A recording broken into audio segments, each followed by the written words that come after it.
After defeating Father Gascoigne, the first mandatory encounter of Bloodborne's campaign, the hunter uses the Erden Tomb key to push open a gate and proceed forward.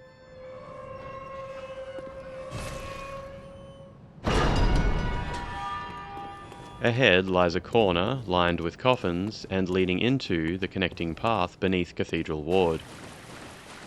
This consists first of a small drainage room, followed by a ladder leading up to what is called the Underground Library. In this room, the hunter discovers a single note, precipitating an encounter with the Byrgenwerth spider.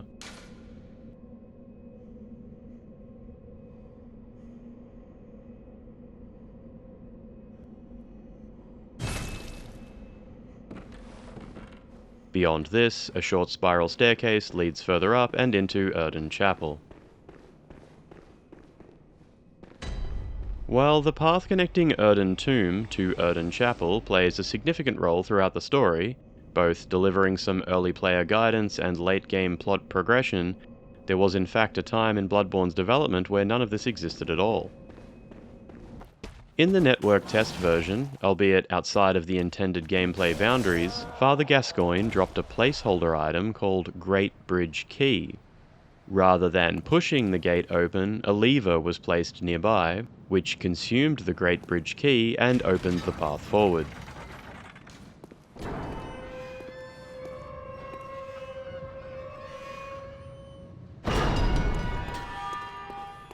From here, an undecorated corner would lead us into an unlit, ascending hallway.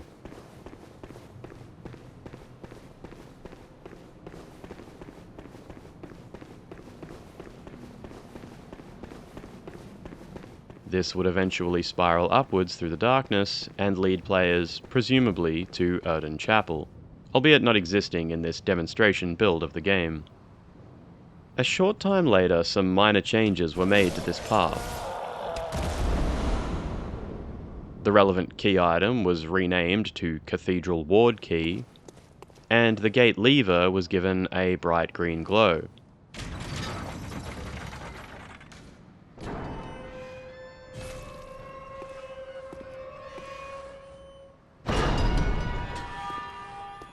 Little else had changed, although we can see here that, indeed, we would be led directly into Erden Chapel once reaching the top of the staircase.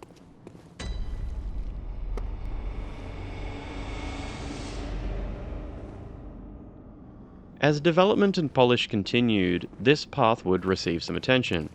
Among the myriad changes, the green glow was removed from the lever,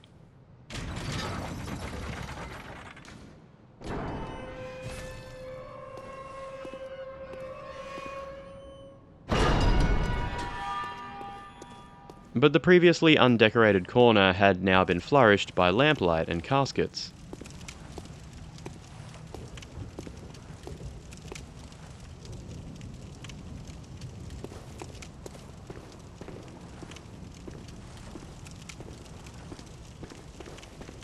Heading inwards, the dark hallway was illuminated by torches, with this decor continuing all the way up and through the spiral staircase.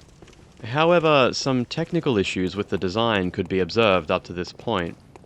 With Erden Chapel and Cathedral Ward ahead, the PlayStation 4 benchmarking hardware struggled to load these areas in the time that the player could easily sprint through this path, leading to severe pop-in that dramatically affected the experience.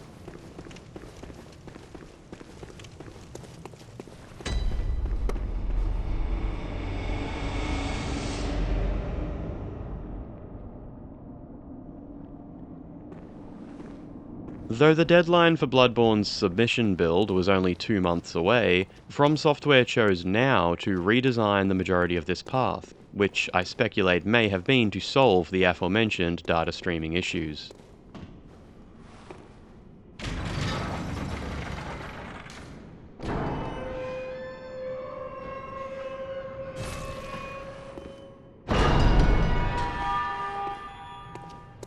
At this point in development, the alleyway past the gate received far more lighting, and a huge ladder was placed haphazardly up against the wall ahead. The previous path was still partially accessible, albeit covered by a texture which communicated that this was no longer intended for use.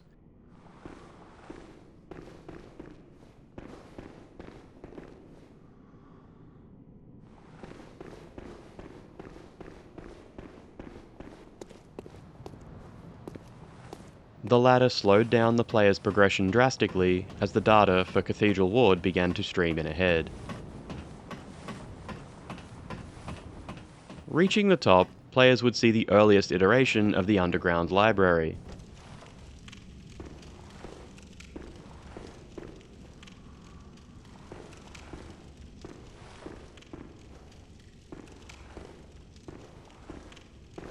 Despite being in a very unfinished state, it was clear how From Software had chosen to redesign this path, creating an extra space to explore before continuing into the spiral staircase along the journey to Erden Chapel.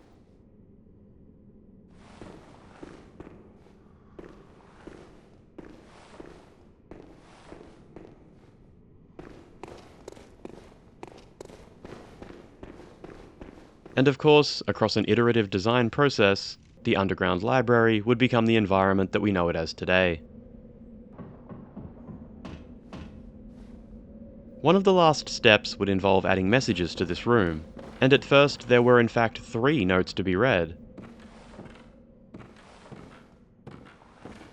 The first of these mentions the Bergenworth spider, but has a heading regarding Sublime Liaison. The text was cut off due to some limitations in the game engine, but using the debug menu we can view the whole message. It read, "On Sublime Liaison, the Bergenworth spider hides all manner of rituals. A terrible shame. It makes my head shudder uncontrollably."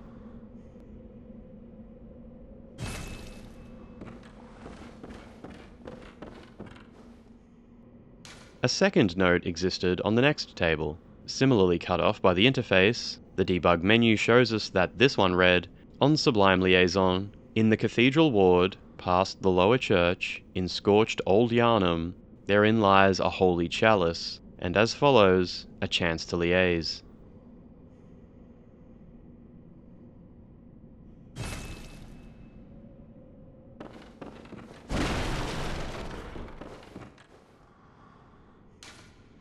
Finally, a third message could be found in this corner. This one was short enough not to be cut off, and simply read, "On Sublime Liaison, I don't know what it means, or what lies ahead, and yet a sense of wondrous possibility overcomes me."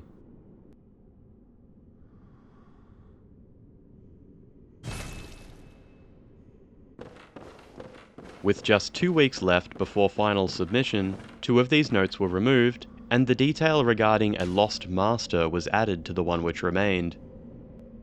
This would bring us to the version of Bloodborne with which we are intimately familiar today.